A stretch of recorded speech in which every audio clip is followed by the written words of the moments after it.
it's time. Okay. Scott, so like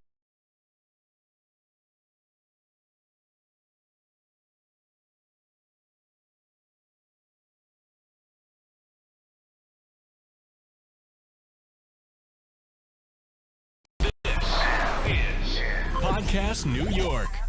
What's up, Dueling Decades? This is Wax. Peace to all you guys, and thanks for having me on the show.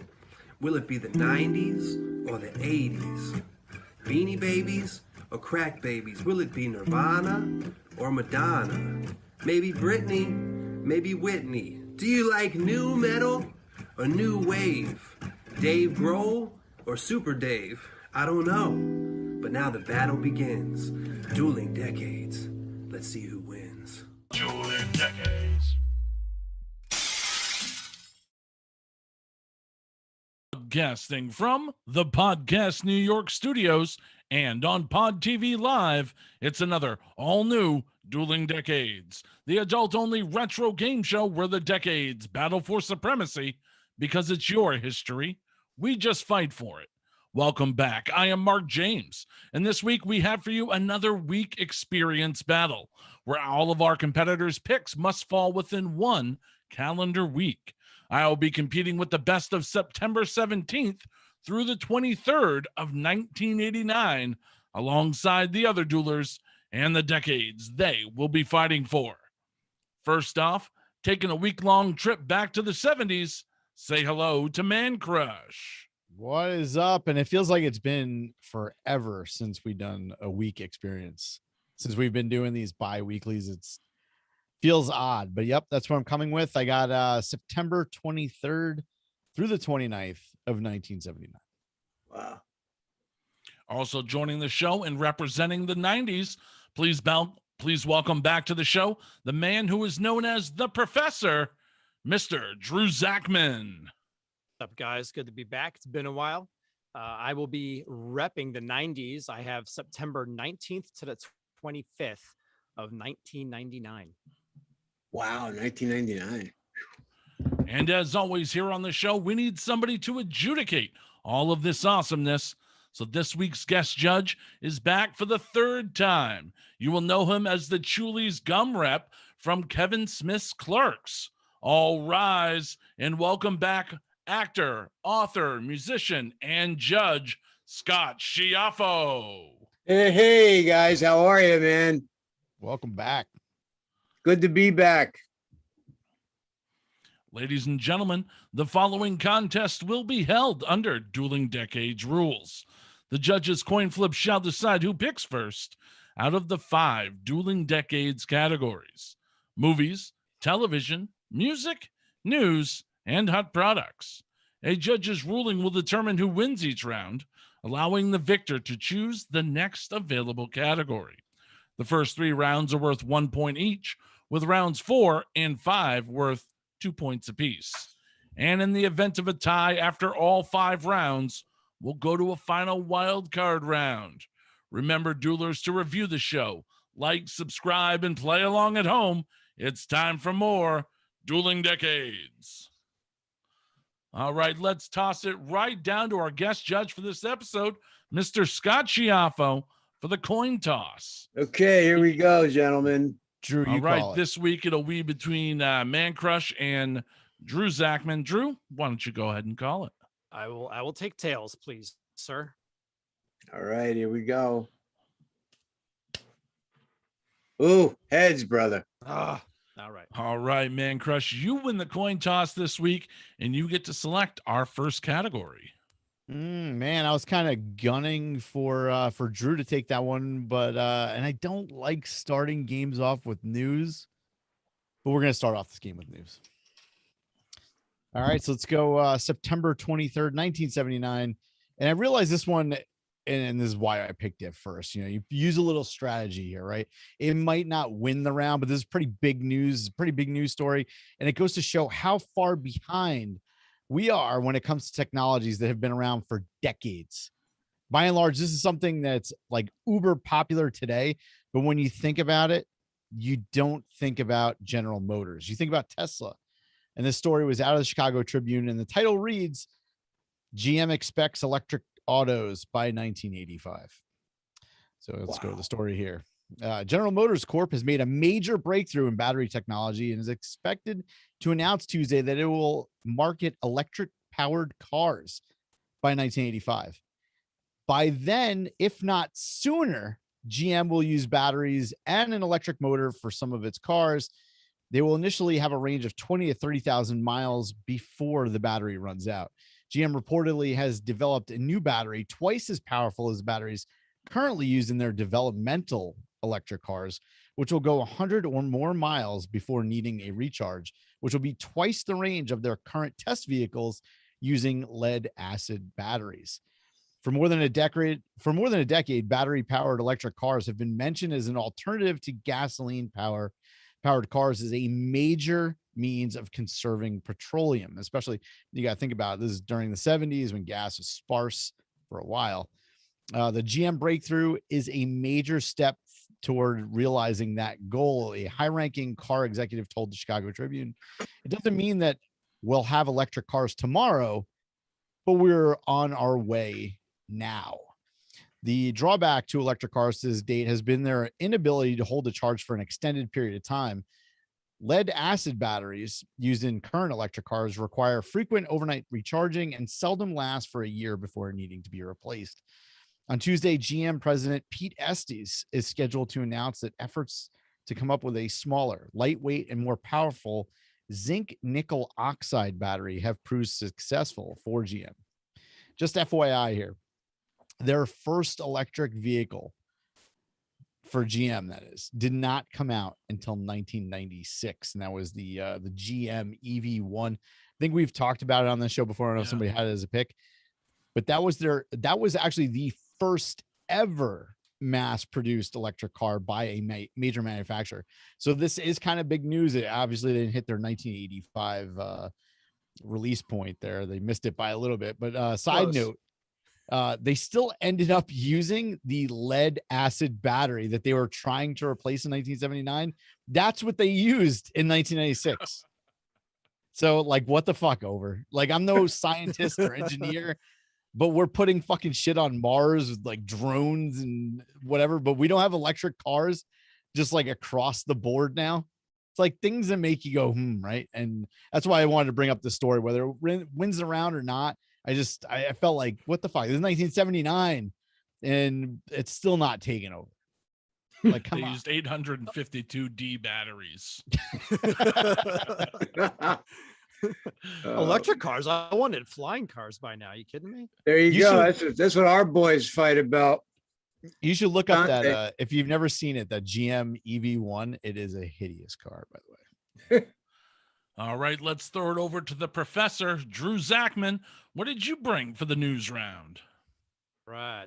So I felt like this was very appropriate for this episode. I feel like this is the perfect story for why somebody should stick to Chew Lee's gum and not deal with local quick stops who are basically just a bunch of cancer merchants. But I'm going to be hitting up the law books on this episode, guys, so just bear with me. But on Wednesday, September 22nd, in the year of our good Lord, 1999, the United States sued cigarette companies to recover federal health care costs. Turns out smoking's bad for you. And basically, it was not Will Ferrell who filed it, but Attorney General Janet Reno. And the complaint alleges that the cigarette companies have conspired since the 50s to defraud and mislead the American public and to conceal information about the effects of smoking. And it alleges, among other things, they made false and misleading statements to create a false controversy about whether smoking causes disease, even though they knew that smoking did cause disease. They made false promises that they would undertake or sponsor research to determine whether smoking causes disease. Sponsored research that was designed not to answer the question of whether smoking caused disease, promoted biased research that would assist in defending lawsuits brought by injured smokers, and suppressed research that suggested that smoking causes disease. They denied that nicotine was addictive, despite the fact that they knew nicotine was addictive. There's a whole bunch of things here. Refraining from developing, testing, and marketing potentially less hazardous products, and denied that they marketed and or targeted products to children, although they actively sought to capture the youth market, albeit with a camel that looks like a giant penis. But I digress. that was their method. The lawsuit also states that the federal government spends more than $20 billion per year to treat smoking-related diseases.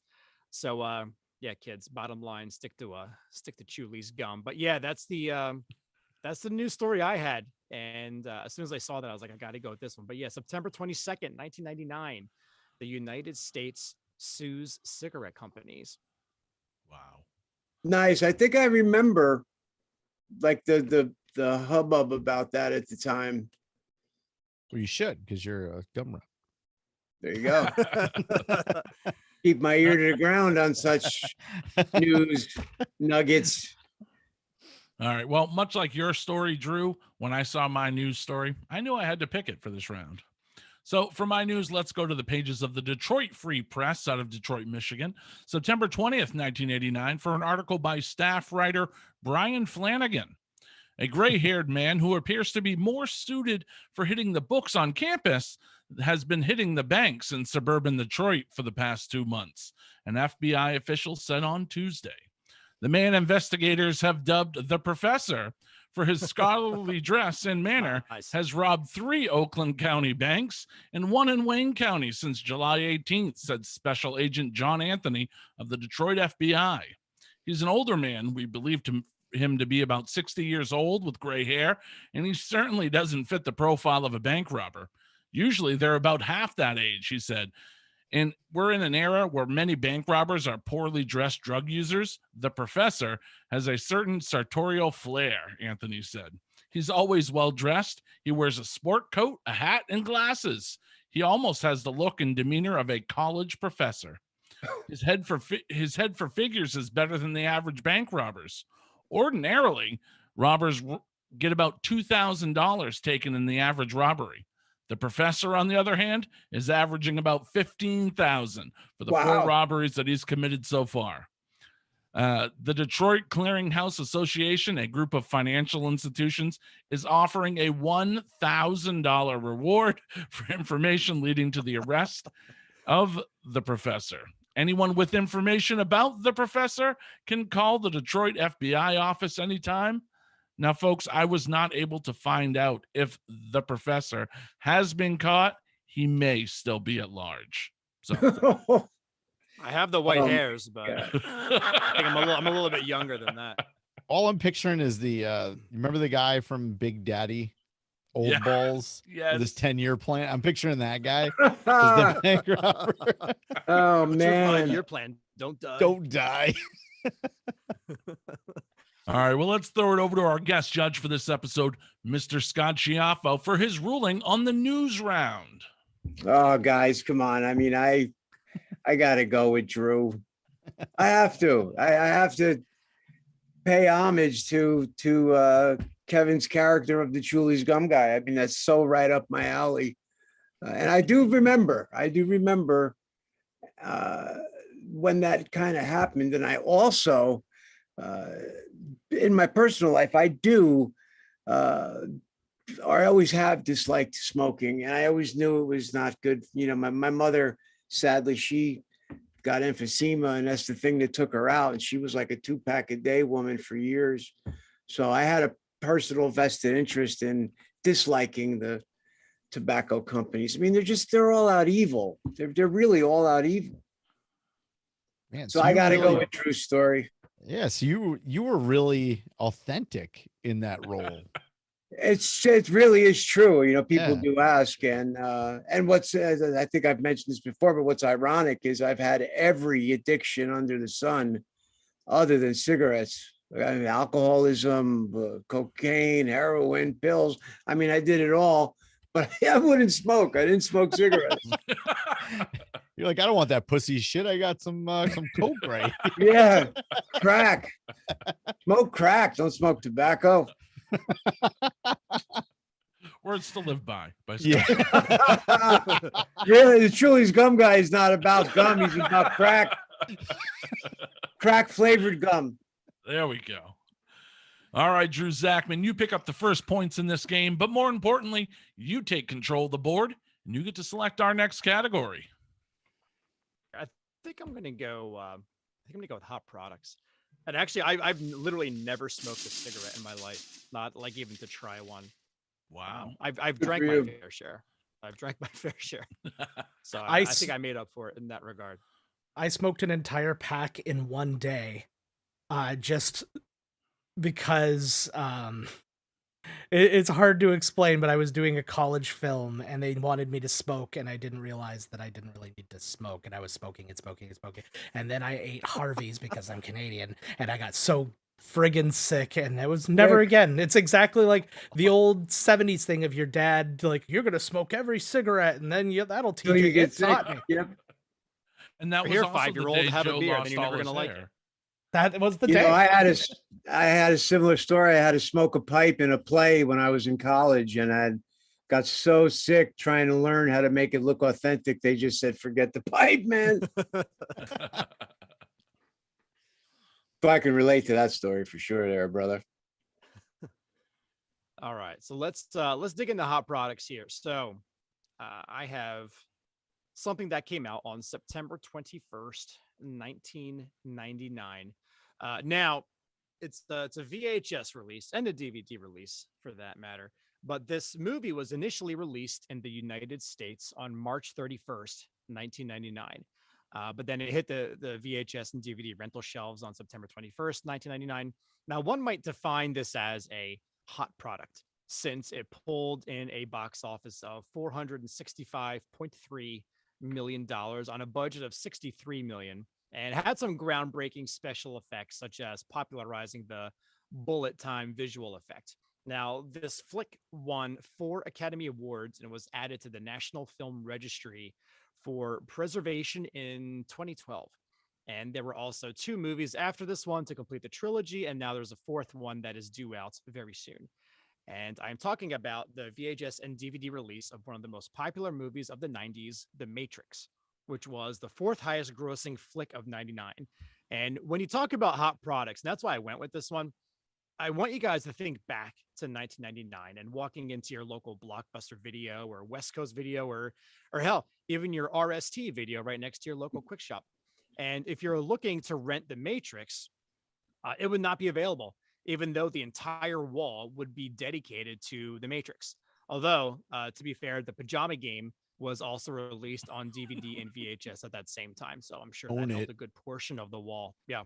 Either way, this product was red hot at that time, which is why I have selected it as such the hottest product from September of 1999. Well, that's very cool. I was thinking Titanic. Wasn't Titanic 99 or That was do we know? 96. Is that really? It was that long? Yeah. Wow. But then it was number 1 in the box office all the way into like April of 97. Like it just kept going. Oh, because that was like one of the first films that people were watching on computers, from what I remember anyway. And obviously my memory sucks because I'm burnt. I admit it. I spent 2 decades just, imbibing every substance I could find except cigarettes. You're doing pretty well though, man. Every episode we've had you on, you remember shit and you remember like stories and shit. Like you're doing okay. Yeah, thank you, brother. That means a lot. Not a problem. But you know what? Who's not doing okay? I showed last weekend. My daughter wanted to see The Matrix for the first time, and I told her, like, she's one of those that like questions everything during a movie. Oh, I said, look, this is what you're gonna do. I said, we're gonna put this on, and you're not gonna ask anything. I was like, you have to pay attention to everything because you're not gonna. Otherwise, like an hour into the movie, you're not gonna know what's going on. You're gonna ask questions. You're gonna be annoying. Like half hour into the movie, she's sleeping. wow. I was like, what the like fucking seriously right now? You can So watch that movie and pay attention very diligently and still not know what's going on. Oh, it's true. The very first time I watched it, I was drunk. We went to the bar that was right attached to the movie theater, and we got Hammer Time, and then we went and saw it. And the first time I watched it, I was pretty fucked up. But like I was like, I don't get it. Then I was like, all my friends are like, dude, that movie's so good. And I went back and saw it the second time, and I was like, holy shit, like mind blowing. Yeah, it's a great fucking movie. Yeah, it is. Actually, I want to see that sequel. Except Lawrence Fishburne's not in it. Yeah, Really? I found that. Yeah, odd. no Morpheus. I have a ton of theories about that. We'll get into it later. He's with Will Smith, Captain. Was it Hillard? They're just like, Yeah. Cowboy wants too Troy? much. All right, Mancrush, what did you bring for the hot products round? All right, so let's go with September 24th, 1979. This is one of those picks where it's near and dear to my heart and my childhood. Obviously, I didn't have this product in 1979 because I was only one, but this is something I had around probably like 1987, 88, and it transformed my life forever, making me the nerd that I am today. I mean, this seriously, it probably had a lot to do with that and Quantum Link before it, but definitely this product. So this particular company, it started in 1969, and for most of its first decade of existence, this company provided a dial-up computer time-sharing business for other businesses. So in layman's terms, it's basically like buying expensive computers that were too expensive for smaller companies to purchase, and then renting out like the excess computer capacity to these companies like for hours. So this is what they did for their first like 9 years or so. And this was when they realized they had far more computer assets that they could rent out at night when most businesses were closed. This is 1979. So Wow. 79. yeah, so that's when they decided, let's leverage this excess computer power that we have and offer it to folks who own personal computers. Now, like I said, keep in mind, this is 1979. So this is a pretty risky endeavor at this point for them to attempt. It's not like the personal computer market was anywhere near where it was like 10 years later, like not even 1% of what it is today. And it was such an unpopular move internally. The company's salespeople that were trying to pitch this stuff were labeling this whole thing a schlock time sharing, I think they called it. Anyhow, like regardless of what anybody thought, CompuServe Inc. decided to go with it, and they launched Micronet, and they sold memberships through Radio Shack. Since Radio Shack was selling at the time, we talked about the TRS-80 a couple episodes ago, maybe the last episode, I don't remember anymore. But at the time, they were selling the Tandy Model 100. They came with the ultra fast 300 baud modem, and the service turned out to be shockingly popular, especially all those people that were buying that Tandy Model 100. They were buying this as well. So with that, CompuServe became the first online service for consumers. So they were pitching this out, doing it for businesses, and all of a sudden they flipped it, did it for consumers, and look where it is today. So by the summer of 1980, CompuServe, they changed their name from Micronet. They went and said, hey, let's just use CompuServe Information Service. And they launched the first online newspaper that summer, which was actually the Columbus Dispatch. And then when that first launched, CompuServe, they had about 3,600 consumer subscribers that summer. So they were not even a year into this. And it nearly tripled their memberships by the first quarter of 1981 when they added my favorite thing on CompuServe, CB Simulator, which of course was a chat platform, one of the first online chat platforms, and actually the most popular aspect of their entire service. It was like 20% of all the stuff they had. Everyone was heading for the chat. So over the course of the next year, they added like real-time stocks, weather updates, forums, and then they even had airline booking, like online airline booking. So making this one of the first e-commerce sites to be around, because it's 1981 or whatever when they were doing this. So by the mid 90s, CompuServe, there was their strongest part, right around the time when AOL was hot. They had millions of subscribers. Obviously, they would lose the ISP war. We all know that by the end of the 90s. But that said, this is still the first online service for the average consumer. And they also introduced like many of the online features that we take for granted today. But I give you CompuServe. Oh, and I did find one ad for this.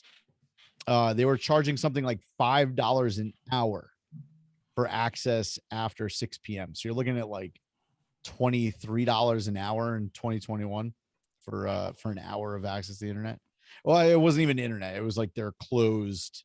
This is Right. before it was open to everybody. It was kind of like this enclosed, almost like a BBS, pretty much. Intranet, or maybe not. Yeah, Intranet. and it's pretty much what it was, but it wasn't. I'm blown away by that. I had, like, so long ago. 1979. Yeah, That's can you crazy. believe? Like, it's nuts. Wow. There's not a lot of people who could wrap their head around that. Like, technology wise, it was so ahead of its time.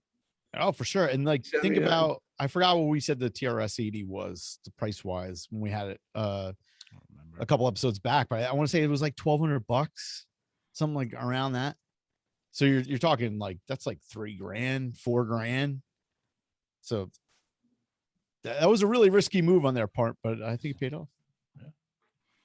That's All awesome. right, gentlemen. For my hot product this week, we're going to go over straight to the rental stores because this is where I would always find this tape. And for me, it became one of those titles that I would rent over and over. I remember we used to have at a local place, we had a deal. It was 5 movies for 5 nights for $5.99. And more often than not, this tape found its way into the mix somehow. So we'll look at the pages of the News Messenger out of Fremont, Ohio, September 23rd, 1989, where it says the following are the most popular video cassettes as they appear in next week's issue of Billboard magazine. Now, the number 1 spot was the 15th anniversary edition of The Wizard of Oz. But I don't know any kid that was exactly rushing out to buy a re-release of The Wizard of Oz at the time. So we're going to go to the number 2 selection, and that's where my pick is. The Best of Eddie Murphy, Saturday Night Live. Oh, Now, my gosh. This is the original 1989 release of this collection, and it has since been deemed too hot for TV. In every re-release since, sketches have been omitted and or replaced. So if you want to see the sketch about Ronald Reagan's illegitimate son, you're not going to find it. Or the Popeil Galactic Prophylactic, which features, Eddie wearing a life-size condom. Or how about the Weekend Update, where he tries to persuade people to have sex with ugly people? Ooh. This was the only place that you could add these sketches to your home video library. Other sketches that were found on this tape include Cottonland, Here's Cause, where Eddie plays Bill Cosby, Guy Talk with Michael Jackson, James Brown is Annie, and a Mr. Robinson's Neighborhood, where he tries to sell his newborn bastard son into the black market. Also included is a monologue where Eddie encourages white kids to drop out and be successful like him. And it includes a line that I have always had stuck in my head over the years since I first saw this tape. Matter of fact, I use it to describe my very own college degree in radio broadcasting. Eddie says, a good education is about as useful as a warm bucket of hamster vomit. Oof. So, and of course, all the other classics are on this tape as well. You have Buckwheat Sings, Sinatra and Stevie, Ebony and Ivory, Velvet Jones, Be a Hoe, and The Little Richard Simmons Show, James Brown, Celebrity Hot Tub, one of my personal favorites, and the classic short film, White Like Me, where Eddie goes undercover in whiteface. Go out and find this tape. It is fantastic. It's the Best of Eddie Murphy, Saturday Night Live. It's the 1989 release. Original retail price, $24.95. Damn. Amazing. Saturday Night Live was funny.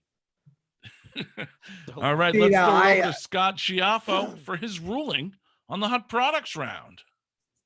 Well, until the Murphy thing, I was going to go with the Matrix. I liked your CompuServe thing. It was tough for those two, but I mean, I lived through the Eddie thing and I was just getting into my own sort of pushing my own acting and music. And he was like somebody we all looked to as we were blown away just by how amazing he was in all media. He was stand-up, he was a sketch comic, he was an actor, his albums were doing great. He was just like an amazing and a breath of fresh air all at the same time. He was one of the few people that I would really like that could make me laugh out loud.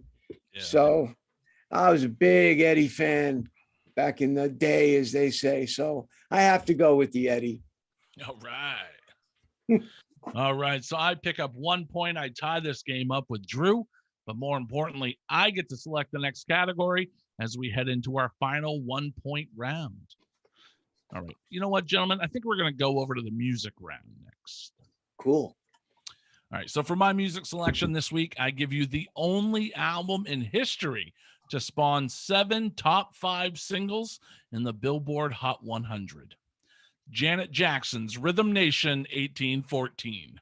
Wow. Produced by the great Jimmy Jam, who also produced Janet's breakout album Control.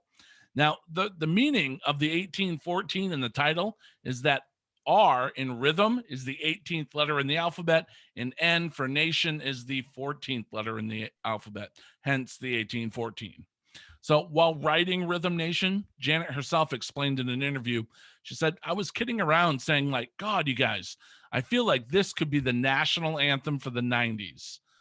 Just by a crazy chance, we decided to look up when Francis Scott Key wrote the national anthem, and it was September 14th, 1814.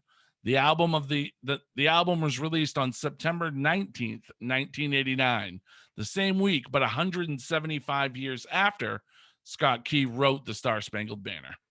So Rhythm Nation 1814 spawned an amazing 8 singles. The bubblegum pop Miss You Much was the lead single off the album, and that spent a month at number 1 in the fall of 1989, followed by the title track and new anthem, Rhythm Nation. The third single and the number 1 hit on the album is the radio-friendly smooth jams of Escapade. All Right and Come Back to Me were the next 2 cuts released, and then we get to my favorite cut on the album, Black Cat. Now, this has a much darker and grittier sound, screeching guitars. It kind of bends genres for Janet. So Black Cat hit number 1 on the Hot 100 and even cracked the top 10 on the Hot R&B hip-hop songs. Love Will Never Do Without You and State of the World would be the 7th and 8th singles released off the album.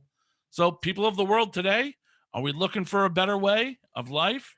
We are part of the Rhythm Nation. People of the world, unite. September 19th, 1989. It's Rhythm Nation 1814 by Janet. Miss Jackson, if you're nasty. Nice. Well done. All right, let's toss it over to Drew Zakmin for his selection in the music round. I just skip me, man. You got. How do you not pick Rhythm Nation? I don't think it matters what I have here. No, I love that album. I was actually listening to it the last couple of days. Actually, it's really good. My kids are getting into like Michael Jackson, so I'm like, oh, let's check out Janet. You'll like her wow, too. That's awesome. And, I'm trying to like break them into like some non-Disney princess music. So I figured, I hadn't listened to it in so long, and to be honest, I forgot all of those singles were on one album. Good. It's so good. Yeah, it's fantastic. Not to mention the video for Rhythm Nation was pretty badass too. But and Escapade, doesn't that song, you listen to it, you immediately are put into a good mood. If you're not, it's one of those happy songs. Wrong with you. It's so good. Feel good, yeah. You know, it's funny. My partner's mom, we spend a lot of time with her because she needs the assistance. But we watch a lot of daytime shows, and Kelly Clarkson just this past couple of days did Escapade. So what a strange coincidence. Yeah. Nice. Yeah, that is a great album. Well, here's my album. Like, do I even go anymore? Anyway, well, the internet was a thing in September of 1999. The internet that was so gladly given to us by CompuServe. Thank you, Mancrush, for that wonderful gift. Micronet. But yeah, internet was the thing in September 99. So was David Bowie. And Bowie made music history, showing once again how ahead of the times he was by being the first major label artist to sell a complete album online in download form. And that was on September 21st. So September 21st is when he made it available via online download, 2 weeks before the release of the actual CD, which that came out on October 5th. The album, it's okay. I gave it a spin as I was researching this, but I feel like the real story here is the fact that he was the first major label artist to utilize the World Wide Webs And he was one of the first big name artists to release a single online in 1997. And he also pioneered the use of webcasts, which I kind of hate him for that now because I have to use them for my regular job and I can't stand them. But anyway, but Bowie, he downplayed his expectations when it came out. But he was always like ahead of his time, right? So he was like, we're, and this is what he said. He said, we're all aware that broadband opportunities are not yet available to the overwhelming majority of people, and therefore expect the success of this experiment to be measured in hundreds and not thousands of downloads. However, just as color television, broadcasts, and film content on home videotapes were required first steps to cause their industries to expand consumer use, I'm hopeful that this small step will lead to larger leaps by myself and others, ultimately giving consumers greater choices and easier access to the music they enjoy. I feel like he pretty much hit the nail on the head. But now, I mean, like now, right when you listen to music, I mean, how many people actually buy CDs? I mean, I do, but quick shout out to the Princeton Record Exchange. But normally, people are on Spotify or Apple Music. I mean, I use Spotify too, just because of the convenience to it. But Bowie was just way ahead of his time. And he also was quoted in a 1999 interview with the BBC. And he said, I think the potential of what the internet is going to do to society, both good and bad, is unimaginable. And he said, I think we're actually on the cusp of something exhilarating and terrifying. And again, he's not wrong. So he couldn't have been more right. That's not the Earthling album, is it? No. So that album is called Hours. Okay. Which was his 21st studio album. So yes, so that was the date. September 21st, 1999 was the 21st studio album by David Bowie that was actually released specifically online for download. That's cool. Nice. All right, Mancrush, what did you bring for the music round? All right, so mine's like complete other spectrum from both of your releases. No metal hats, no like Bowie, yeah, he did that, but Aerosmith did it 5 years before for free. So it's like, was he really first? But let's go to something that is a first. So let's go September 25th of 1979. And here's an album that was released on this date that you may not actually know, like Marc's album or like Drew's album. But if you don't know it, you probably should check it out. For a band and album that doesn't get talked about a whole hell of a lot, especially these days, this album is listed at number 273 on Rolling Stone's top 500 albums of all time. Matter of fact, in 2016, Rolling Stone rated this the 5th best punk album of all time. And I know it's subjective, but they did outclass juggernauts on that list. Nirvana, Nevermind, and I know it's not punk. A lot of people actually do consider Nirvana punk, and I'll get to that in a minute. Descendants, Milo Goes to College, they were ahead of Green Day Dookie, they were ahead of Dead Kennedys, Fresh Fruit for Rotting Vegetables. I don't know if how familiar you guys are with that, but I love that album growing up. And lots of other punk bands that were on that list from the last 40 plus years, this album was number 5 on that list. So every review you find for this album is glowing. Yet this album is pretty much the last notable album this band ever released. They had other albums, but it's probably just for the diehards. I don't think anybody would really quote them or talk about them. But when it comes to punk, you look at the mid 70s, and punk was fired out of a cannon at 1,000,000 miles an hour. And then by the end of 1977, it pretty much burned itself out. So by 1979, prior to this release, punk was they were just struggling to latch on to new material. And sure, I mean, listen, I listened to punk music my whole life. So there's still a punk scene. People are still into it. They're diehards, but it wasn't trending towards popular culture. In the mid 70s, they thought punk was going to be the next big thing. And it kind of just dwindled out, didn't go anywhere. But I guess that's all part of being punk, right? All that stuff. But there were a lot of musicians that were in the punk genre that wanted to grow. And that began here with what they called the post-punk era. And Gang of Four, who's this band, they catapulted that whole scene with this album. We get here it's Gang of Four's debut album, Entertainment. There's no more single chord punk simplicity, but rather like they experimented. They like infused like funk and dub and jazz and dance. And this is 1979, so they infused disco too. Like they put everything into this. So in the end, you got a much like broader, richer sound that would inspire generations. So that's when you look at this, and we've talked about this on the show before, mostly with movies, how there's some movies that make a shit ton of money, but you forget about them. Like that's kind of like that Janet Jackson album. I know there's good songs on it, but like half those I give two shits about. But on the other hand, you look at this, you got guys like Kurt Cobain, who said that Nirvana started and they were heavily influenced by Gang of Four. Flea Oh and Red man, Hot- there's tons of amazing people who cite Gang of Four as an influence. Oh, so you know that? Yeah, you know them. That I know, like Scott knows music. He'll know Gang of Four.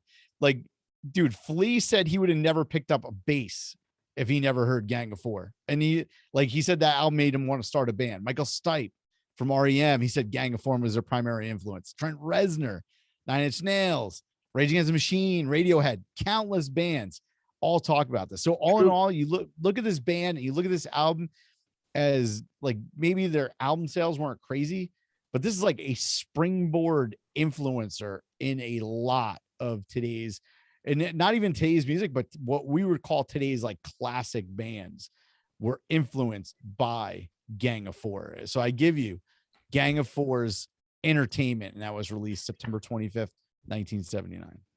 Very cool, they man. They never did a song called Black Cat, did they? They didn't, but they did a song called Not Great Men, man, Damaged Goods, Anthrax. Like, dude, there's so many. That album, if you listen to an album and you don't hear at least like 5 or 6 bands that you listen to now in there, it's incredible. Like you'll guarantee you'll hear Red Hot Chili Peppers. Like I think it's Not Great Men. You listen to that, you just listen to the bass riffs and everything else, and you're like, it is Red Hot Chili Peppers. I think somebody from Gang of Four, I believe, might have actually even produced some Peppers sessions. Later on. Yep. That really is. I have Andy, to go. I think Andy Gill was right. Yeah. Yep. So wow, man, I've got to go with the Gang of Four for a million reasons. I'm partial being a musician. Those other records are phenomenal. Bowie is Bowie. I mean, my God, right? I want to ask a question though, Mancrush. What was the thing about Aerosmith doing that first? What did I feel like I'm missing something? So I think it was it 93 or 94? I can't remember if it was before Get a Grip or during that. They released a single online for the first time. It was like the first internet single, release. Yeah, it was a single. It wasn't a whole album. Released a single. I think the Offspring did it. Was it Prince might have done it too, but David Bowie was the first person to release an actual entire album. Yeah, and he sold his. Like Aerosmith's was free. They just put it out there, and it like honestly, it wasn't a great song. It was probably like a filler song from Get a Grip, and they put it out online.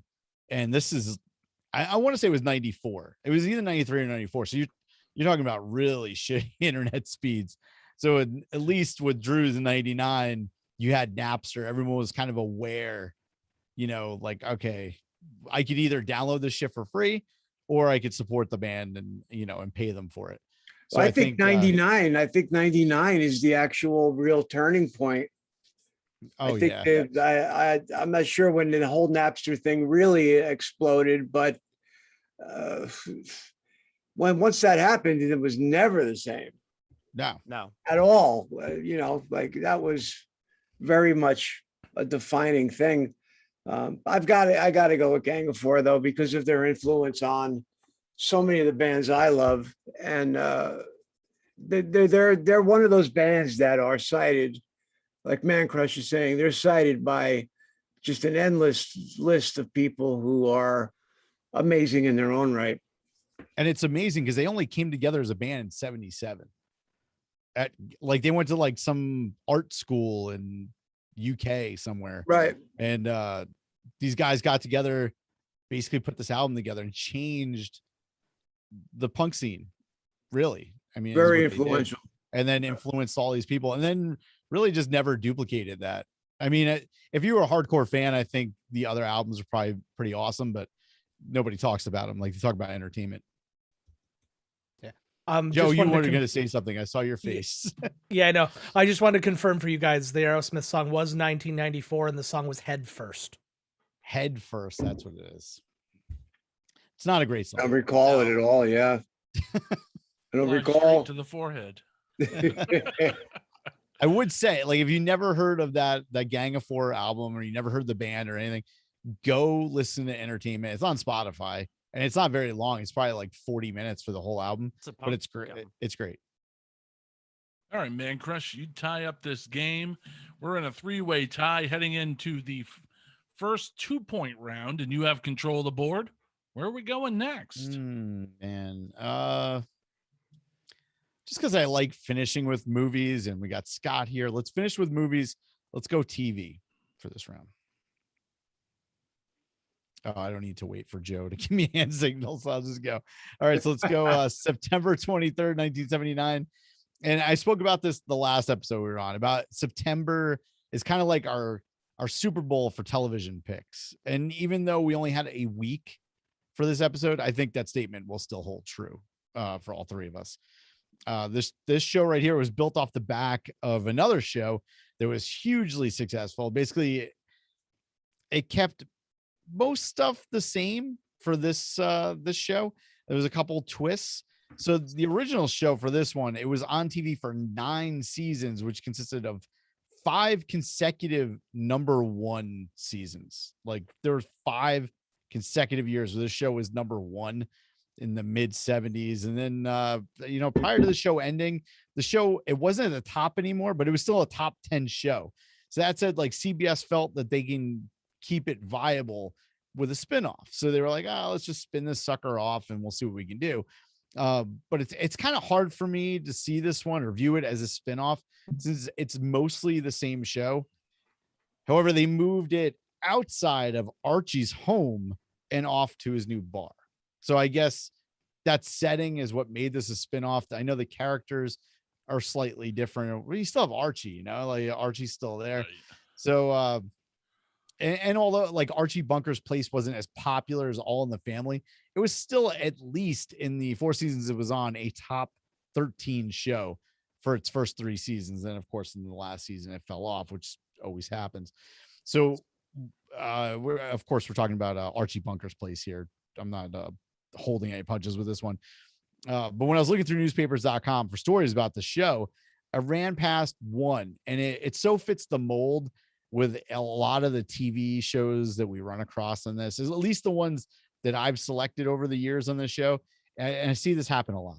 So Norman Lear, legendary creator of this show and many others, he pitched this show to ABC twice in 1968 and 1979 or 1969.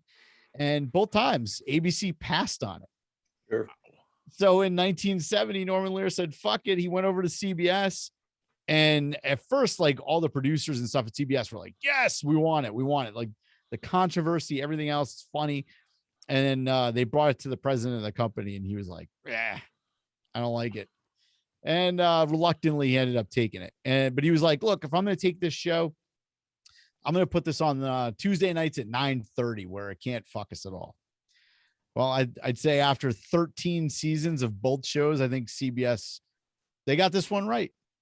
So I give you the premiere of Archie Bunker's Place, September 23rd, 1979. And unfortunately, like for me, like I grew up in the early 80s. I kind of watched this with my parents and stuff. And the one episode that I remember, even though they don't show it, but they talk about it, and it's kind of sad, is when Edith dies. Yeah. And he finds her, he finds like a slipper, and he breaks down. And it just, like, that show is, it's so good because it's all over the place. It's funny, it's serious. I mean, shit, even great about it. Yeah, Edith almost got raped by a freaking burglar at one point. Well, I don't know if that's what's great about it. I'm just saying, it's like all over the place. They used everything in that show, which you don't see anymore. The Like Sammy now- Davis, Oh, the Sammy Davis was Yeah. on that too. Yeah, he showed up at Sammy the bar. Davis kiss. That was the first time. Yep. That kiss was like a big deal. Then he kissed him on the face, Yeah, whatever. right. But That was at Archie Bunker's place. Yep. Yep. This is a big time shit. All right, Drew Zakmin, what did you bring for the television round? Well, Mancrush, since you like shows about rape, here's a good one for you. Yeah, SVU. So, so this show debuted on September 20th, 1999. And Mancrush, how long was the Archie Bunker show on for? 9 seasons? This you said? one, Archie Bunker, was 4 seasons. I mean, altogether, if you look at everything, is like 13 seasons. 13. Okay. That's adorable because this one's been on for 22 seasons. It's actually still on. And 400. How many number 1 episodes. seasons did it have, though? Who cares? It's still going on. So the show has it's been on for 22 seasons, 494 episodes, and one hard ass rapper when it comes to this particular TV show. And in fact, this show has become the longest running primetime U.S. live action series in the history of television, and the only live action primetime series that debuted in the 90s and still producing new episodes today. Now, in February 2020, the series was actually renewed through its 24th season. So it's going to keep going, which means more terrible Ice-T comments. And of course, I'm talking about Law and Order Special Victims Unit, or SVU, for all you fans out there. Now, this highly original show stars the aforementioned Ice-T, as well as the jacked up Christopher Maloney, Mariska Hargitay, and also up until 2016, I love this guy, the always underrated Richard Belzer. I love him. I think he's a phenomenal actor. This show has received 91 award nominations, winning 33 of them. And the show is so popular, there was even a Russian adaptation of it called Law and Order Division of Field Investigation, where, Mancrush, you're going to like this one. They investigate crimes of a sexual nature because, it's Russia. There's another spinoff called Law and Order Organized Crime, because there are apparently crimes all over the country and people like shows about crime, I guess. And No, you know what that is, man? That and it's funny because before I came downstairs, I was watching Entertainment Tonight with my daughter, and that was Christopher Maloney's show. So yes, Christopher Maloney went away. Yep. He came back. He did this show last year, and the whole ET thing that we were watching before, it looks like what do you call it? Christopher Maloney and Mariska Hargitay. How do you say her last name? Mariska Hargitay. Yeah, that. They might be an item for this next season of SVU. So this is like a big deal. Wow. They're coming back together. Yeah. It's been years. Yep. It's been like a decade probably. Yeah, I'm a fan of Maloney. He seems like a good dude, great. and he's really good. He's like in his 50s, and he's like jacked out of his He's mind. 60. So. He's 60, and that dude. Yeah, he's older than I am. Yeah, he's 60. Yeah. Holy shit. Yeah, it's insane. What was it? I was grocery shopping, and he was on the cover of like Men's Health or something like that, and I was like, oh, I thought I saw something, and it was like, oh, he's like 50. I'm like, oh, damn, that's pretty good for 50. Nope, and 60. Wow, holy jeez. Yep. Man. Anyway, yeah, he's a fine character actor. Very underrated character actor, because of the tremendous success that SVU has. That's kind of all he's noted for. But the guy's done some amazing character work. Oh, I loved him on Oz. That's where I first saw him. That's right, Oz. Yeah, Oz, not on SVU. Yeah. That's what I got. Nice. All right, gentlemen. For my television pick, let's see. Making its debut September 22nd, 1989, is a spinoff of another spinoff, much like the one Mancrush brought. This one ran for 9 seasons, and it was part of the TGIF block, where it stayed until it changed networks in 1997. Originally airing on ABC Friday night at 8:30, right before the Miller Boyette classic Perfect Strangers, the show that it was spun off from. I give you the premiere of Family Matters. The plot episode, titled The Mama Who Came to Dinner, we meet Chicago Chronicle elevator operator Harriet Winslow's family, Her husband, Carl, a police sergeant with the Chicago Police Department, he gets a little upset when he learns that Mother Winslow is moving in and that his position of the head kahuna in the household is now going to be a little threatened. So partway through the first season of this show is when it finds its niche. It introduces the Winslow's nerdy neighbor. Of course, that's Steve Urkel, who was only originally scripted to be in one episode, but he ended up emerging as one of TV's biggest stars. Family Matters would become the second longest running live action U.S. sitcom with a predominantly African-American cast, only behind, any guesses? The Jeffersons. The Jeffersons. That's right. Really? Mancrush. Wow. 11 I was seasons. say Cosby, but Cosby only ran 8 seasons. So the theme songs that was used for the first 5 episodes was What a Wonderful World by Louis Armstrong. Then the series moved on to the iconic As Days Go By in episode 6. So let's go hang with the Winslows in the premiere of Family Matters, which now sounds much like a series on Pornhub. September 22nd, 1989. Do you think ABC saw Carl Winslow in Die Hard and they were like, that's our guy? Absolutely. Yeah. That's our sergeant right there. Yep. I think they just wanted a spinoff of that character. Oh man, it's still it's a great show. Yeah. Fantastic. Well, the show is a spinoff of Perfect Strangers, so Yeah. Yeah. Well, I said that. Yeah. No, I'm just saying it's just you wanted a spinoff, they got a spinoff. Right. And And TGIF was so much fun when I was a kid, right? Hell yeah. That was the best. Like you would look forward to that on a Friday night, just like sitting home with the family, watching like 4 or 5 shows. Oh, it was good times. All right, let's toss it over to guest judge Scott Shiaffo for his ruling on the television round. This is tough because I've got to give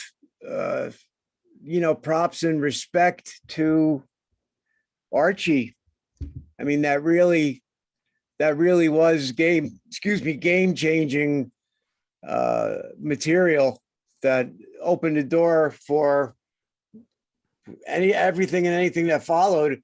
I mean, it really pushed the envelope, and somehow it maintained heart. Yep. And I got to go with Archie, but those other choices were very cool. I mean, I like the whole SVU family of people, dynamite stuff, great actors. But I've got to go with Archie. That show really just pushed the envelope and broke down doors, and And the great part about like Archie Bunker's Place, like if anybody's not seen it or know about Archie and like, all the things that he didn't like, and then he goes into Archie Bunker's Place and he buys a bar, and his partner's a Jewish guy, which is not something that Archie would ever do before. So he starts to kind of like soften up a little bit, and you see like this more human side to him and whatever. So it is really a great show, and you see just this landscape of somebody's life from one moment to the other. And the whole thing with Edith, she didn't even want to be on the show. She, like, when they finished the first show, they were like, she was like, I'm done. So she's barely in season 1, but they signed her for that season, and then she didn't want to do it anymore. So that's why they killed her off. So that's a super sad episode. They don't show her die, but then if you're watching the show, just be prepared for that. You go, because that is like a kick in the balls, that episode right there. All right, Mancrush. Well, you have control of the board. You have the lead in this game, and we're heading into the movies round. Would you like to go first, or would you like to defer? I'll defer for this one. I talk too much. So let's Mark, go ahead. You can go. All righty.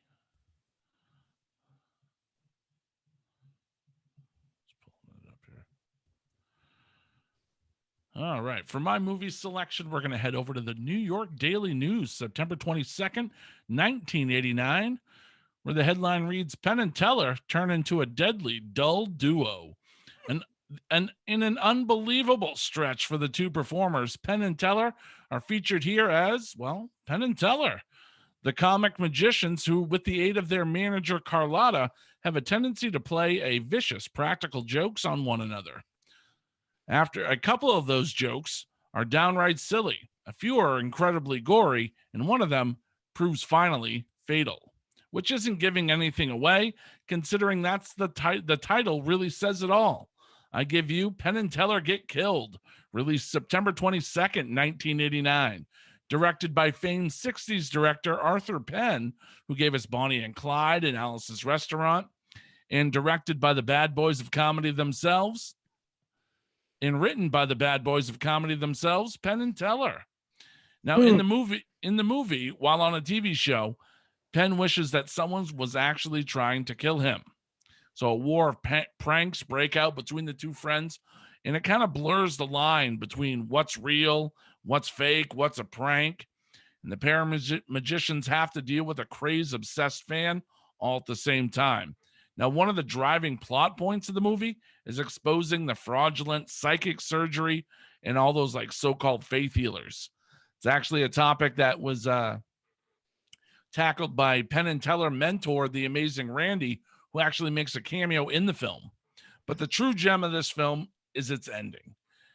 And when it's all said and done, all the twists and turns have finally been revealed. This is one of my all-time favorite movie endings. Because despite them spelling it out for you right there in the title, you just don't realize the dark, twisted reality until the film's final moments and the camera pans out, as their deaths trigger a mass suicide of everybody who witnesses the aftermath, all set to the Bee Gees' I Started a Joke. This is a movie that caught my that I caught many times on cable, and it was one of those movies like for an entire summer. It was on constant repeat, either on Showtime or the Movie Channel. So if you're a fan of Penn and Teller's shows like Fool Us or Bullshit, you have to check out this one.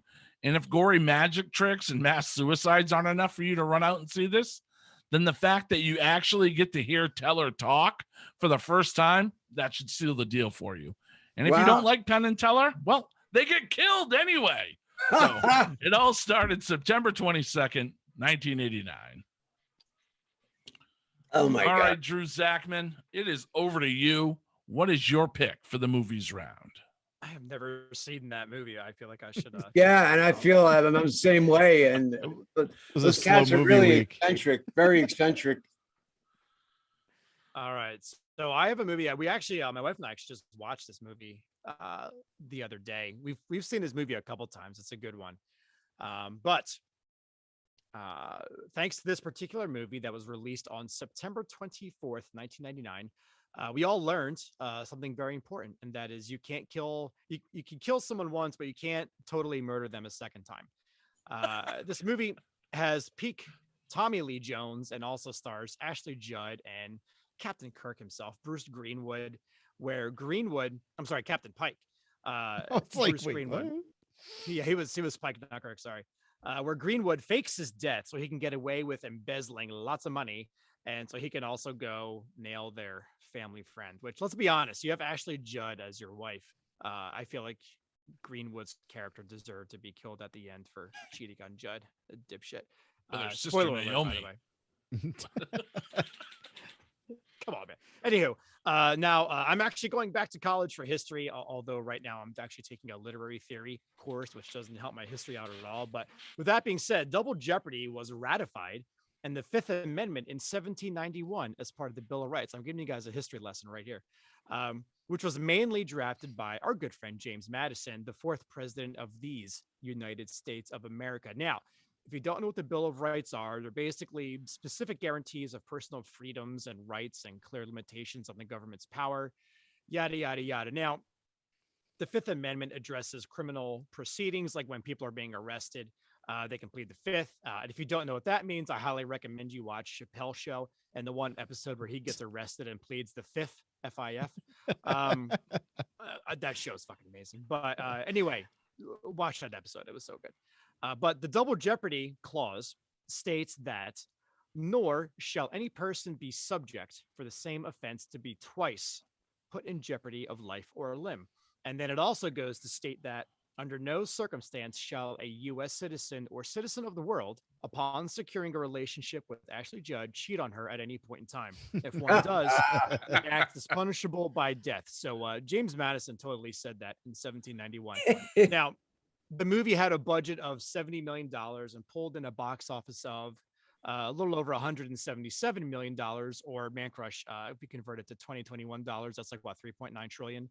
So it made a lot of money.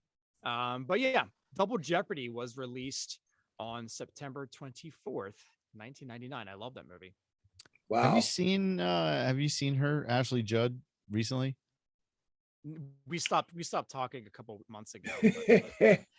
I don't know what happened. She got some kind of like, I heard I she don't got like know. real sick with something or other. Yeah, right? she had like an allergic reaction. I don't know if it was because she got Botox or something, but her face does not look like Ashley Judd used to look.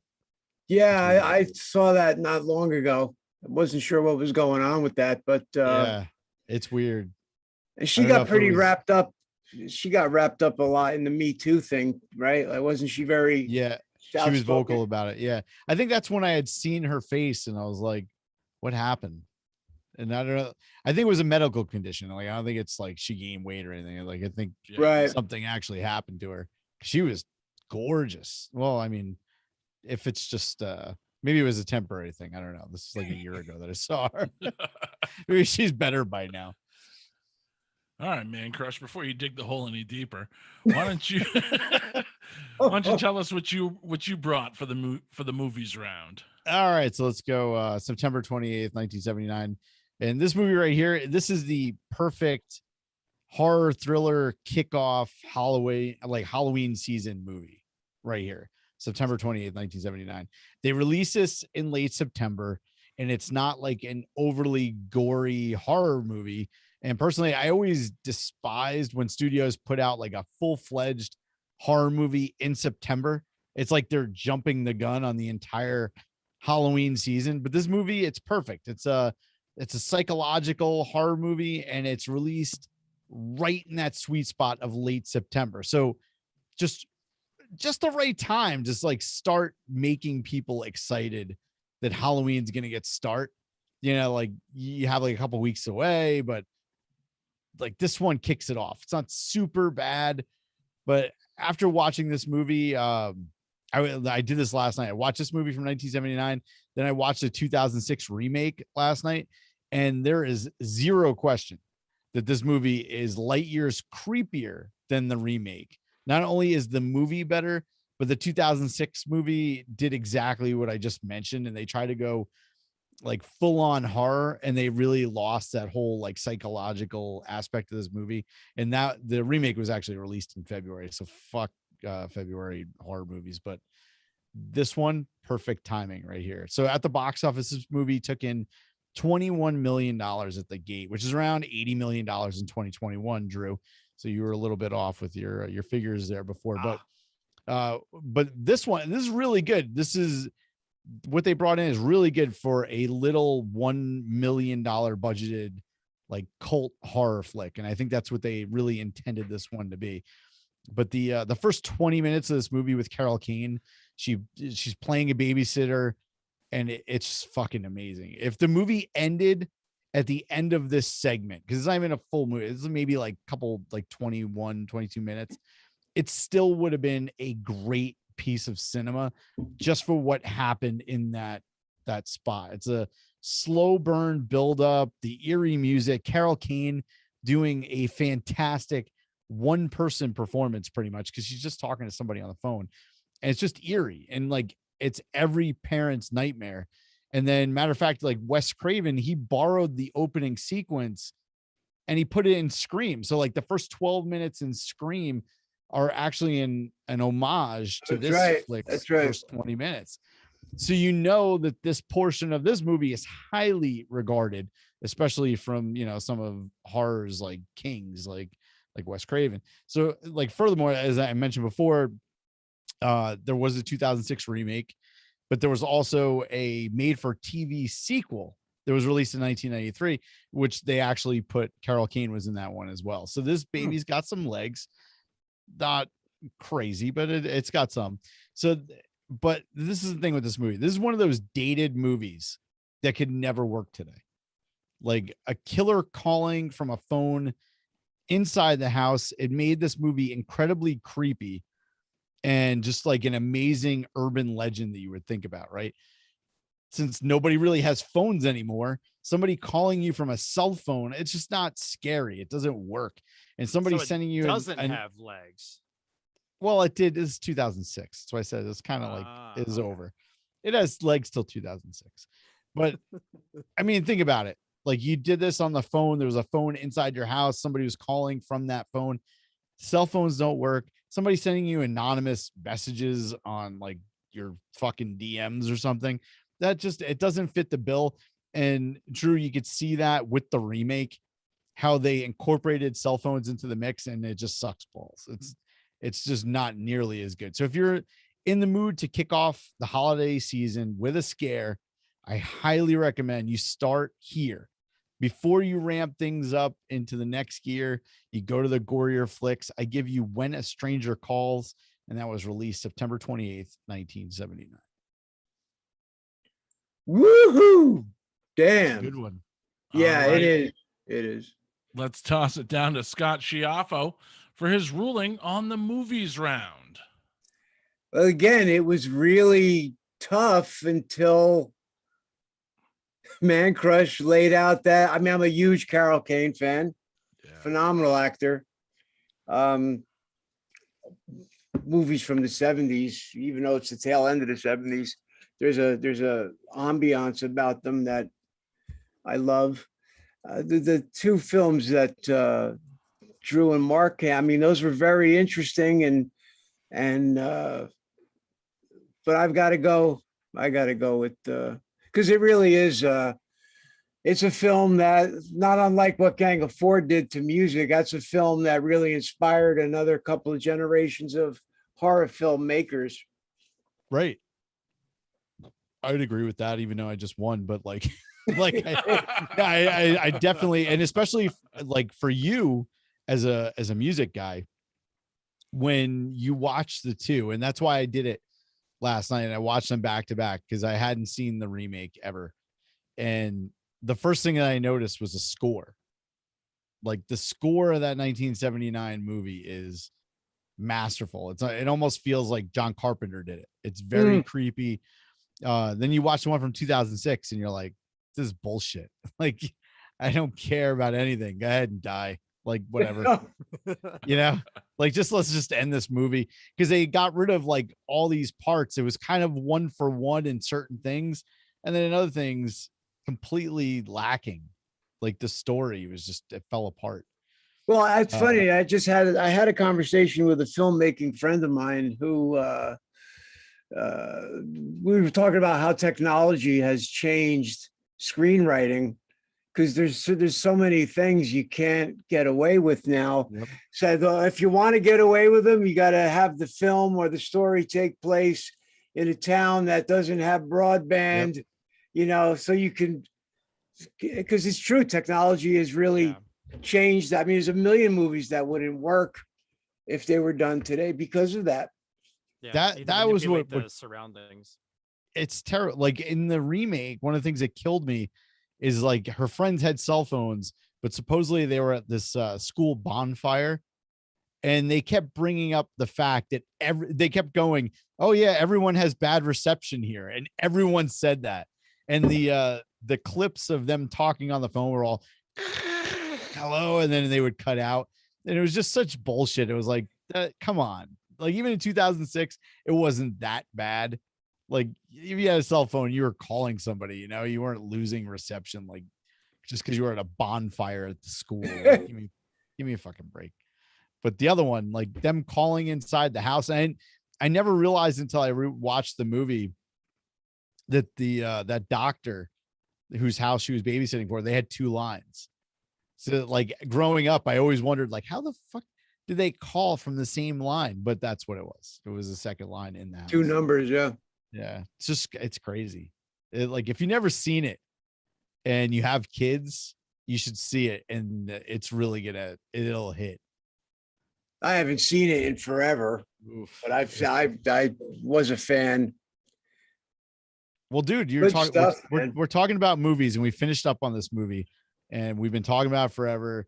I was talking to you over the last couple of weeks and months and stuff, and you were doing all this stuff with Kevin Smith and Clerks 3. Dude, just I don't know what you can tell us. You probably can't tell us too much, but tell us what you can tell us, because I think a lot of people are excited about this movie.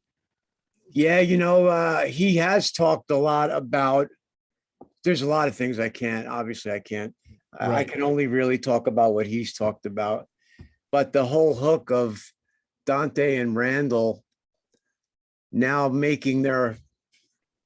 telling their story and essentially shooting Clerks, mind blowing to all of us. Like it was like a little surreal for me on the set. Like the way he used the film within a film hook is just, I really believe that the hardcore fans are going to really embrace it, because it's just such a love letter to the first film. And there's so many Easter eggs and there's so many, excuse me, myths that have followed the film that are addressed in this, in Clerks 3. And there were so many, not so many, but there's a couple of really heavy things that happened that all of us were all on a need to know basis with, right up until shooting. And I can't say much more. I was gonna say, I know you. Who can you say who came back, and like who was involved and who you got to work with? Oh, who I got to personally work with was Jeff, Brian, Dante, Randall, Jay, and Bob. They're in on the filming. Randall gets them all rallied. Because Kevin's talked about this. Randall has a heart attack, just like Kevin did. He survives it. And he says, you know what? I call bullshit on us talking shit about movies all these years. Let's make our own. Let's tell our story. Let's make a movie. So he rallies them. And, oh, God, there's so many cool things. That's so awesome. I haven't read. I've tried not to read or like watch or do anything. So I have no idea. So you telling me this is the first time that I'm hearing it. That sounds pretty awesome. Yeah, Mark, I'm you kind already of knew in the about this? same boat too. All right. Kept myself. Oh, see, because Kevin has talked about it, because Kevin does go out and talk a lot about. So that, I'm not dropping anything that he hasn't been talking about for months online. And in all honesty, it's a setup in a sense, because you think he's giving away so much, but there's a lot of other things going to happen that like I said, a lot of us in the cast were on a need to know basis for certain things. And when I found out, I was fucking floored. And I wish I could talk about it because it sounds so cryptic or weird. Well, yeah. Maybe I think everybody. You don't like get turned into a walrus or anything, right?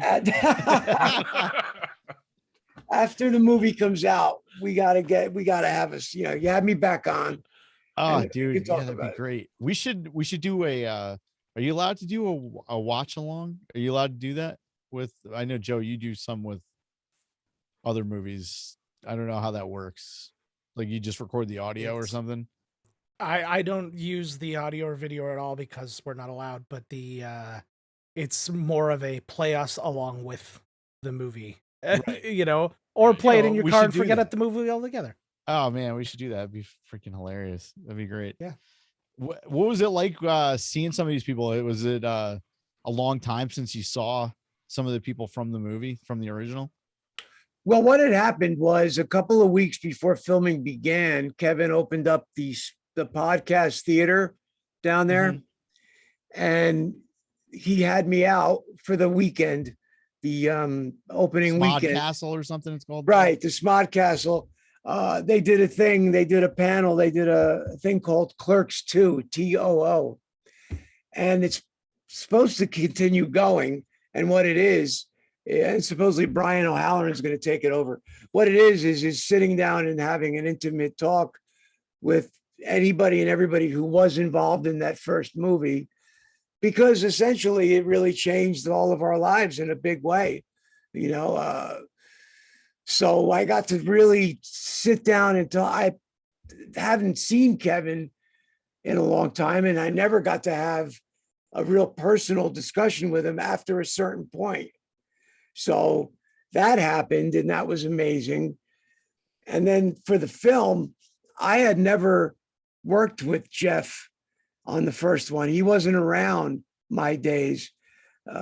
He might have popped in, but he wasn't really a part of the days I was shooting. So I never got to know him or talk much with him or any of that. So I actually got to have a really nice conversation with him on this one. So it was mind blowing. It was just so much fun. And so I was just so happy to see that he was able to, because for so long it looked like Clerks 3, the original Clerks 3 definitely wasn't going to happen. It was dead in the water for a lot of reasons. The fact that he was able to come around and do it the way he's done it, I was just so happy for all, you know, for the Fewest universe and for the people who really dig it, because it's really going to be a love letter. But not in a fan service way where it's, I think there was a lot of criticism for the reboot, that it was really so heavy handed on the fan service. This is not so. I don't think it is. I think it's just, he did an outstanding job.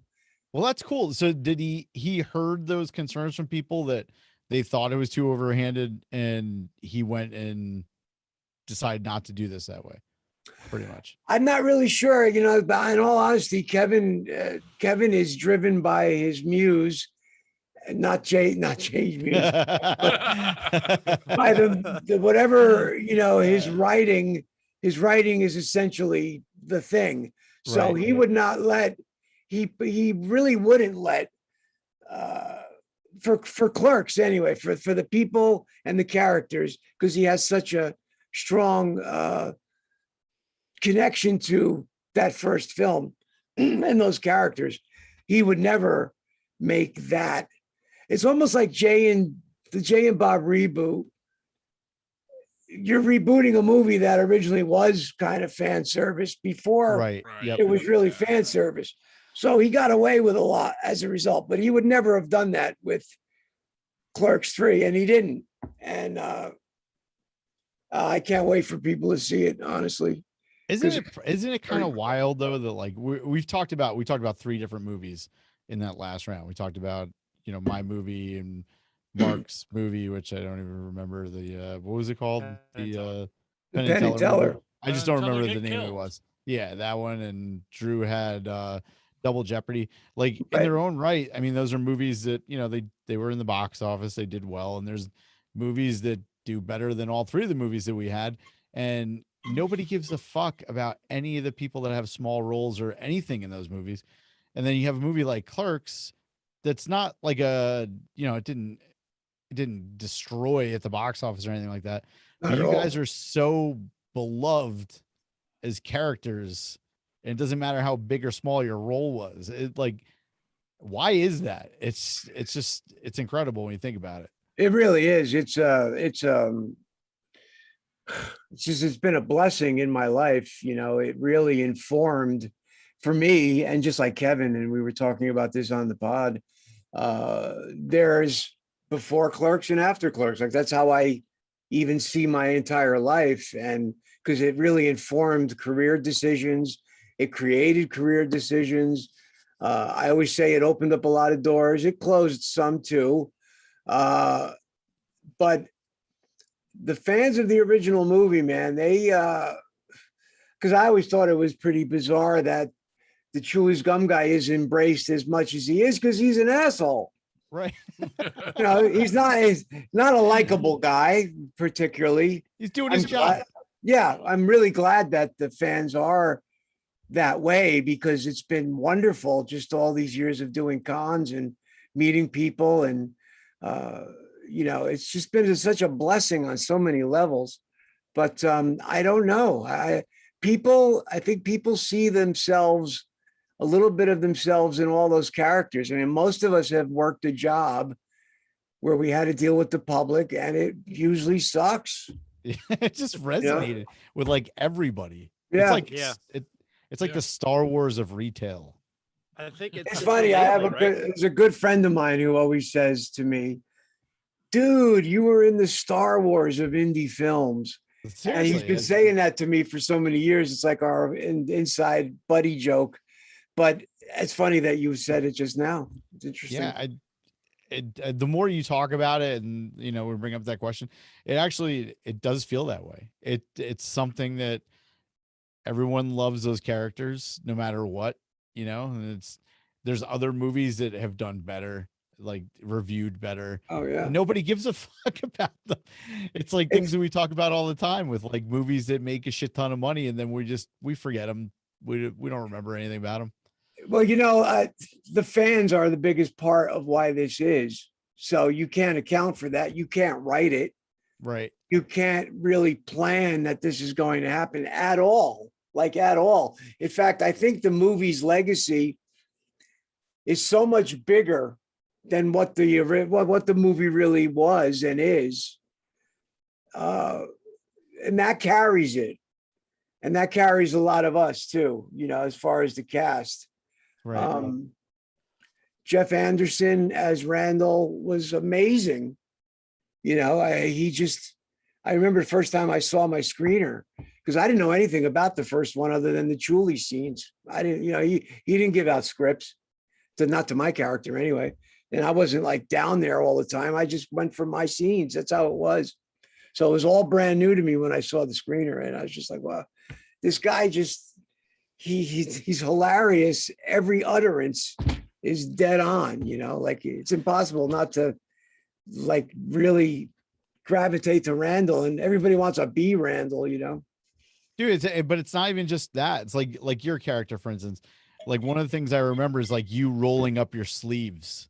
Yeah. Just like just little things. Little nuances that you watch with the dialogue where you're like, oh, all right, this guy's getting into it now. He's roll up sleeves, going into his bag. Yeah. And then, you're doing all that shit. And it's like, it's stuff like that. You remember that other movies you wouldn't. Like I wouldn't. Sure. And then also too, I think what it is with the Chuli scene, it was written that way to really be bombastic, to be memorable, to open up the movie in a way that was going to, within the first 5 minutes, tell people you're in for a really wacky ride. So as a character actor, I was totally blessed with getting that role, because it nails everything that you would want. If you didn't get one of the lead roles in that film, the Gum Guy and maybe Rick Derris were like really money gigs for a character actor. And again, I'm in the first 5 minutes, which is totally cool. It was a giant blessing for me. Kevin, the gum, we have the gum now. He made the gum. The gum is for sale. Oh, that's who. So he put it out. So well, I don't know if he did per se, but he's got foods askew, and he's got a few things coming out that are food, drinks and some other things. But he, also for the movie, he wanted the real gum to become a thing finally, because it's in Yoga Hosers. There's a Chuli's gum header in Yoga Hosers. So for this, he really wanted the gum to be a thing, a real thing, So that's fun. That was super fun for me. I could roll up on the set, and not only is the gum real, but there were like some crew folks that were in Chuli's t-shirts. That's awesome. Which was amazing, that something like that great. It resonated.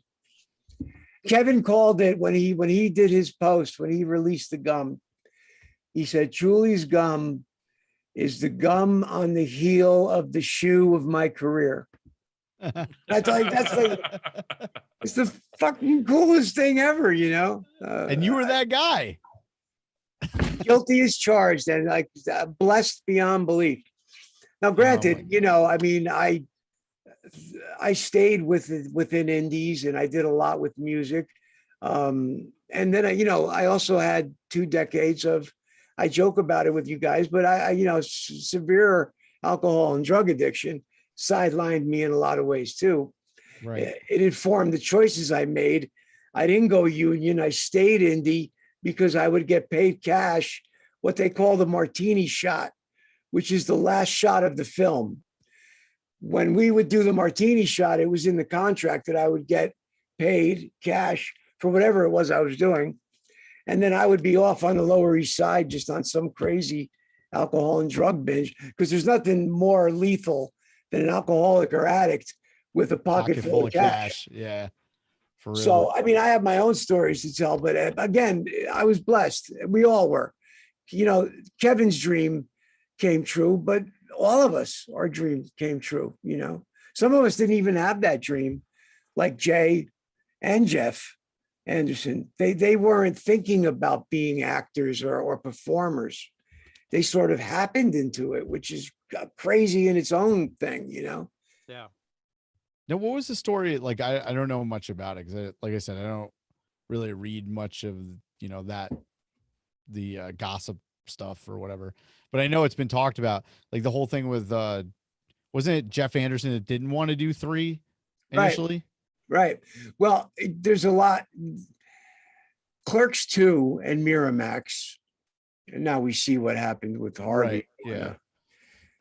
But Miramax screwed those guys so bad on Clerks 2, so badly on Clerks 2, that Anderson had a really bad taste in his mouth, and I can't blame him.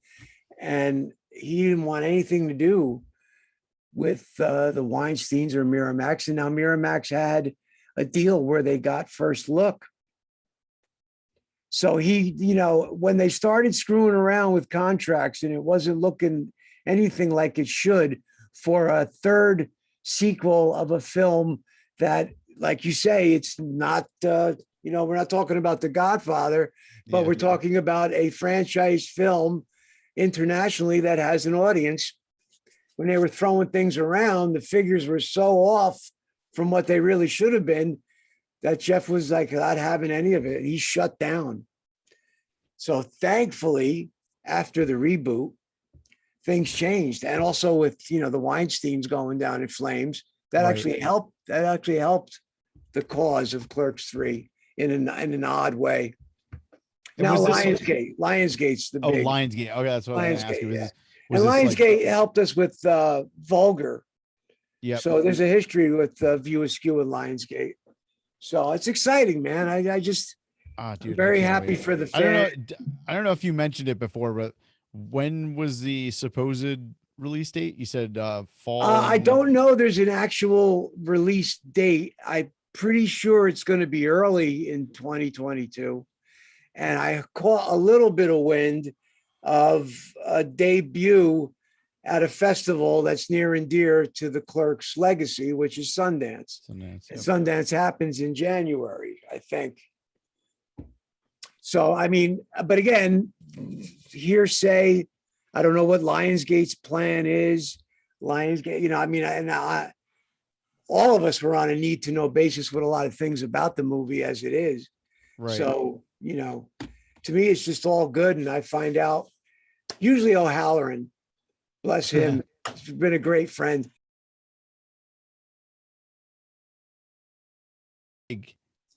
3 years since we spoke to Brian. I don't know. Yeah. Oh man, yeah, that'd be great to have him on. I mean, see, you gotta over the next year, things are going to get crazy. Oh yeah, for sure. So, like, we're already doing we got the Rhode Island thing locked. There's a big. Oh, you guys are going to be at Rhode Island, yeah, Rhode Island Comic Con. Like everybody, everybody is like it's everybody from the first and second movie who is essentially the third movie.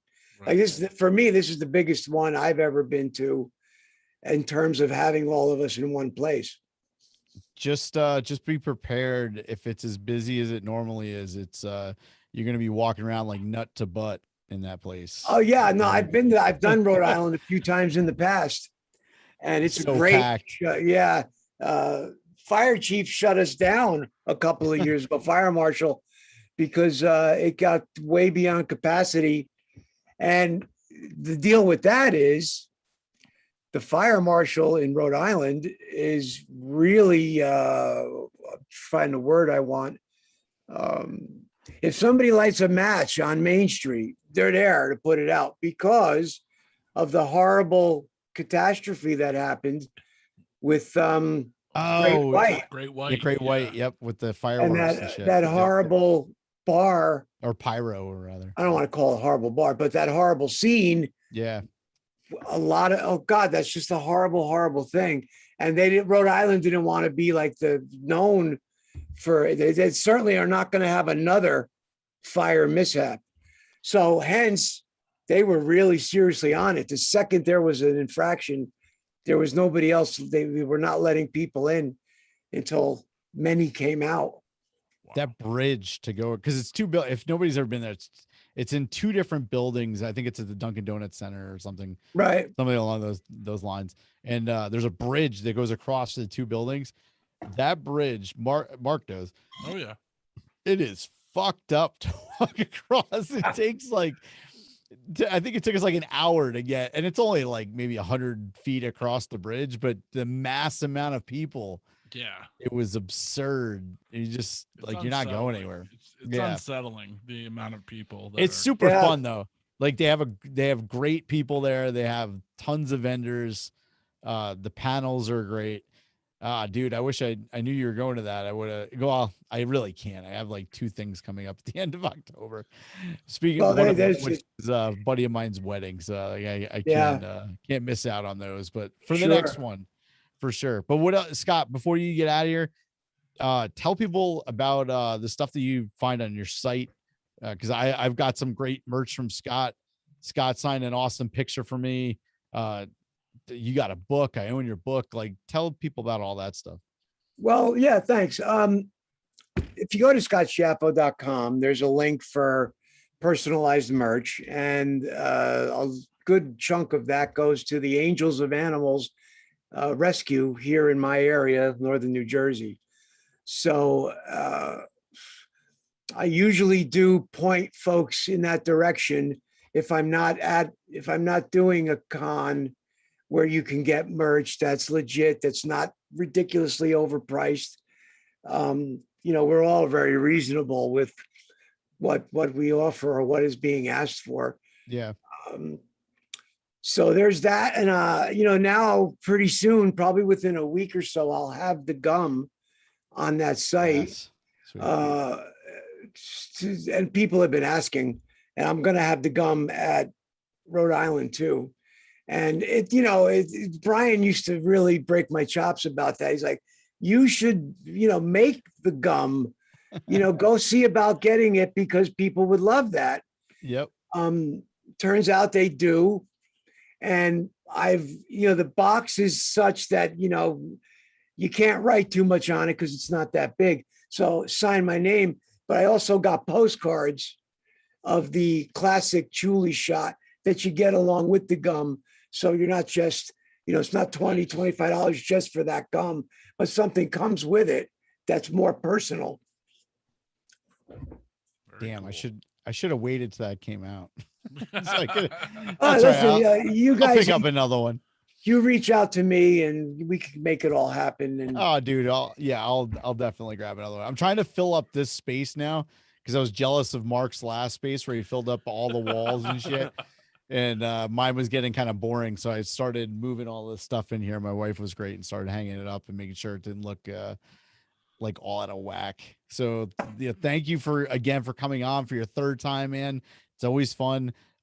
We got to have you on here again. Once the movie comes out, if you want to do a watch party with us or some shit, I don't know. We'll figure something out, but I think we'll figure it out. Yeah, no, listen, thanks for having me, man. I really dig you guys. I think you're hilarious. I love your posts.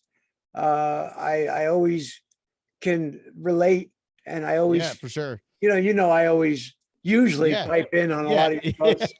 You guys are awesome, man, and keep up the good work.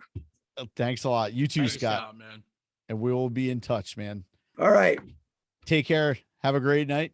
Be And, well, guys. Mark, if you want to do the closeout, Mark, you can do it. All right, take care, Scott. All right, Duelers. Well, unfortunately, we're going to have to end this episode right here. But again, I want to thank Scott Shiaffo for being the guest judge on this episode. And I want to thank all of you for watching along with us on YouTube. Now, if you've missed an episode, don't worry. You can always head back to our website. That's duelingdecades.com, where you can subscribe to the show on iTunes, Spotify, everywhere that podcasts are available. Yes, Mancrush. You can watch us on podtv.live. You can watch us on podtv.live. That's number 1, so we need to fill 2 more. No, I In have fairness, one in the graphic's intro. been playing. Yeah. Oh, all right, So- cool. We're good. Yeah, always All right. watch us on podtv.live. So, all right, Duelers. Well, until next time, we're going to bid you a peace, love, light, and a joy. Thanks to everybody for watching along with us.